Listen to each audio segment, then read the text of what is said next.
Hello and welcome to today's class. Today is an interesting day because we are discussing an interesting topic on Faraday's laws of electricity. Now we are also going to do the calculations involved in Faraday's law. So stay put, watch, learn and pass your exams. Hey, if you are yet to subscribe to our channel, why don't you do that now? So that anytime we upload a new video, you'll be the first to get it. How does that sound? Okay, do well to also invite your friends to subscribe to our channel too. Okay, so let's move over to the topic we have for today. Now, we're looking at the laws of electrolysis. Basically, we've treated introduction class to electrolysis, standard electrode potential. If you've not watched the videos, kindly find the videos and watch them. Okay, so we look at the first law of electrolysis. It states that the mass of an element discharged during electrolysis is directly proportional to the quantity of electricity passing through it. So let's express it mathematically. Now, before we express this mathematically, I want us to know that there are three things that are necessary. There are three factors or three elements that is necessary for electrolysis. The first one is current passed. The second one is time. And the third one is the charge of the elements. Okay, so let's express this mathematically. It says that the mass of an element discharged during electrolysis is directly proportional to the quantity of electricity passing through it. Are we together? So if M is directly proportional to Q, this would be what? M is equals to ZQ, where Z is the constant proportionality. The constant proportionality is what we refer to as Z, or we call it the electrochemical equivalent. The electrochemical equivalent as far as electrolysis is concerned. So this is mass. This is electrochemical equivalent.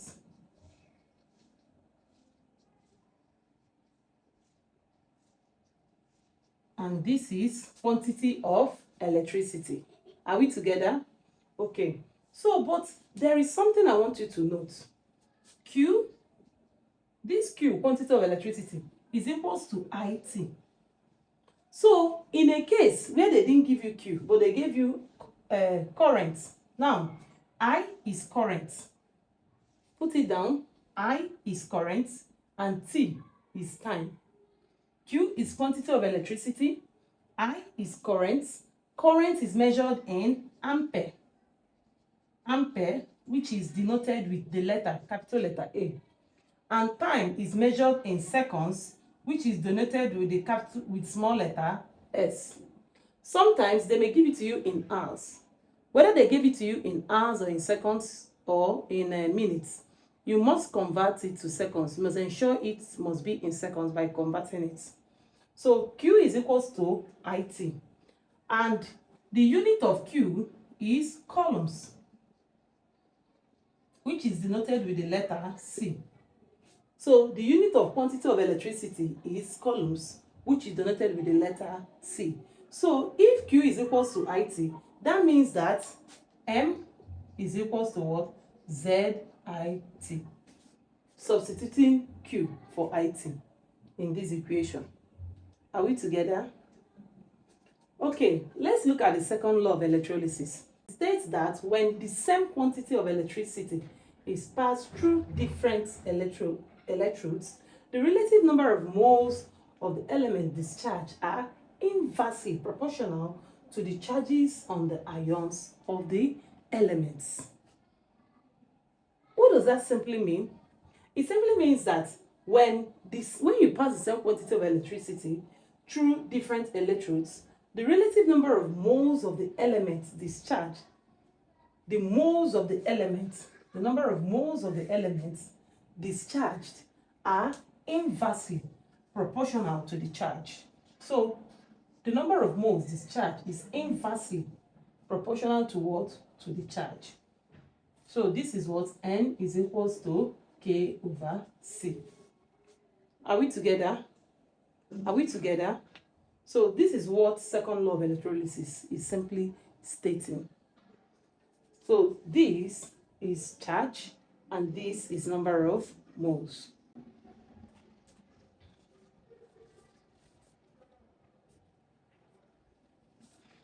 So other things I need you to know is that 1 Faraday or 1 farad is equals to 96,500 coulombs. 1 farad is equal to 96,500 coulombs. However, this second law is telling us that it's still dependent on the charges. What are the charges involved? So let's say that you did electrolysis of copper. You are dealing with copper. Are we together? So copper discharging gave us copper at the cathode. So how many farad is here? What is the number of farad here? You find out that 1 mole of copper gave us how many farad? 2 farad. So you have to take note of the ions. You have to take note of the ionic charge of the element you are dealing with. So 1 mole of copper gave us how many farad? 2 farad. Look at this again. Let's say you are dealing with aluminium. Aluminium is 3 plus. So aluminium,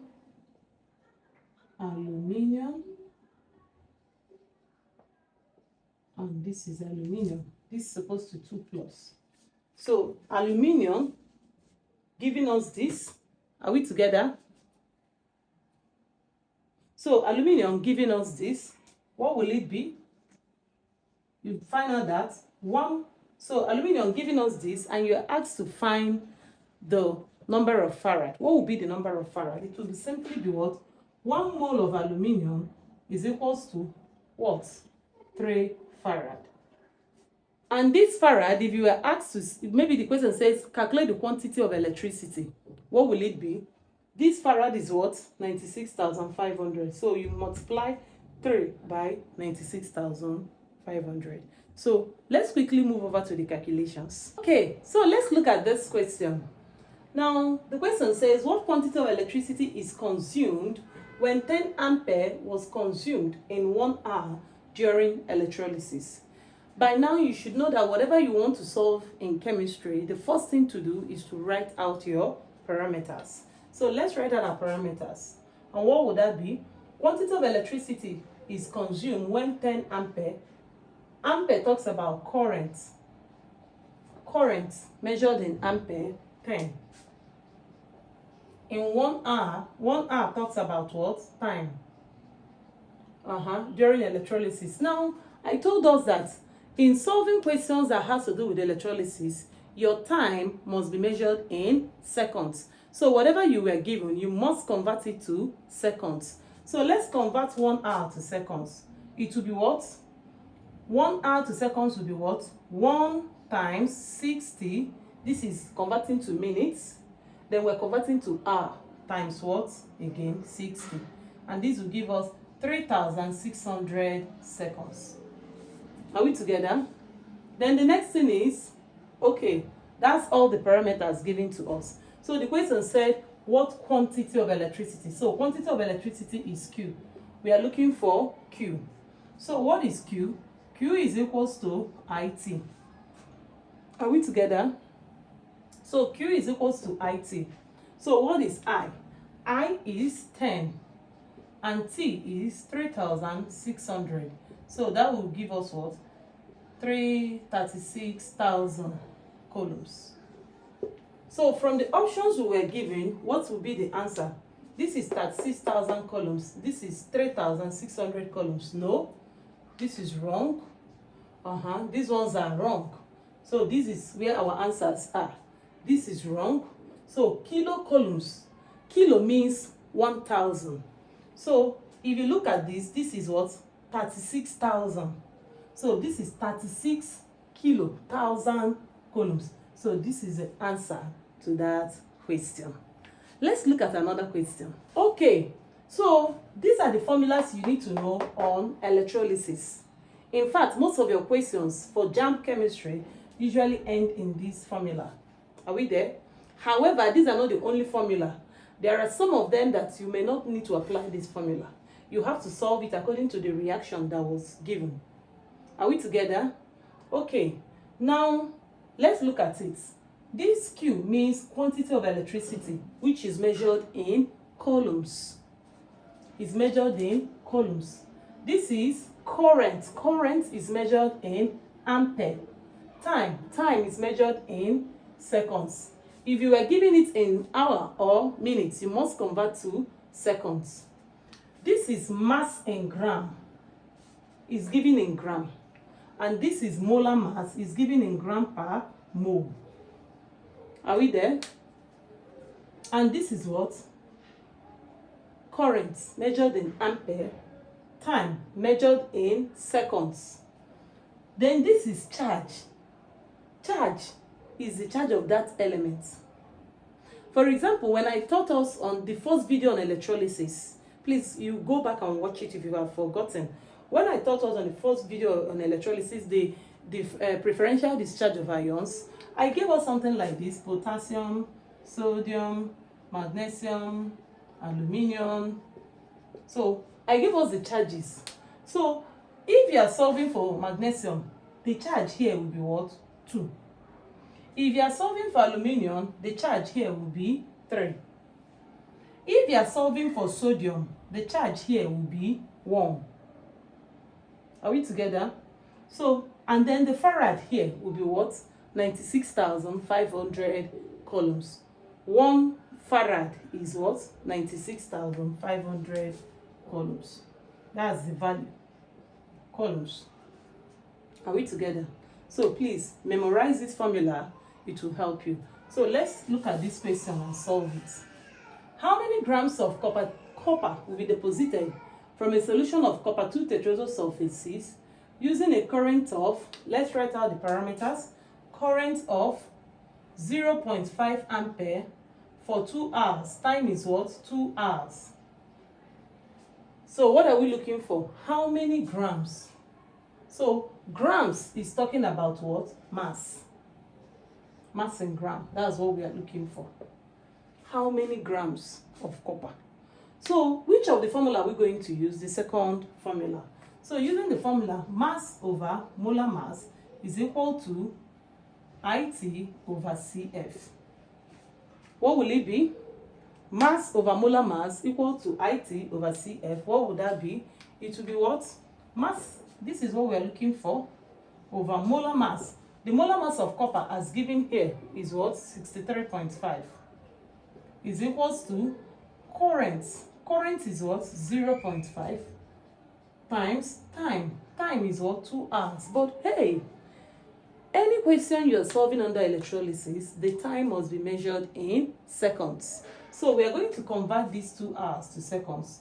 2 times 60. This 60 is if you're converting to minutes. Then another 60 because we are converting to hours. And that will give us what? 7,200. All over.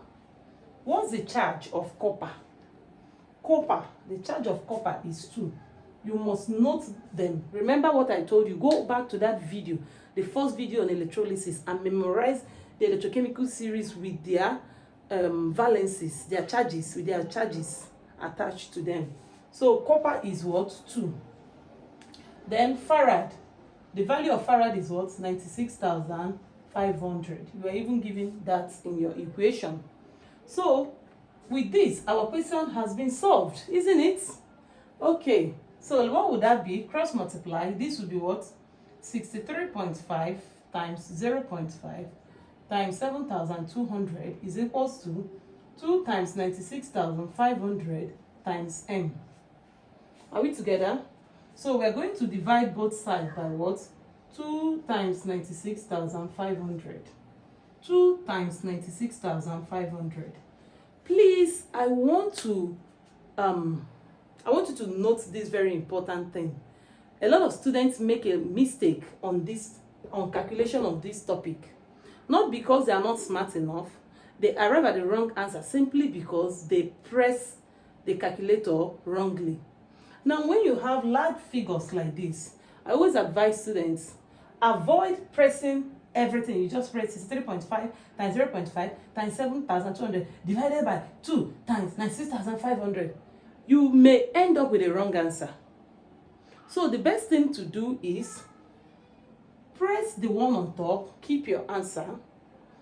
Press the one below, keep your answer. Then divide the two. Are we together? By doing so, you will always arrive at the right answer. So let's get to our calculator. So you have, this is going to cancel this. So you have 63.5 times a minute. 63.5 times 0.5 times 7,200. And that will give us 228,600 divided by 2 times 96,500, and that will give us 193,000. All right, so we are going to divide 22860. What am I even pressing? 22860 divided by, wait, please let me recalculate this. 63.5 times 0.5 times 7,200. Okay, 600, yeah. So divided by 193,000. 228,600 divided by 193,000, and that will give us 1.184. So our answer will be what? 1.9 gram. Answer.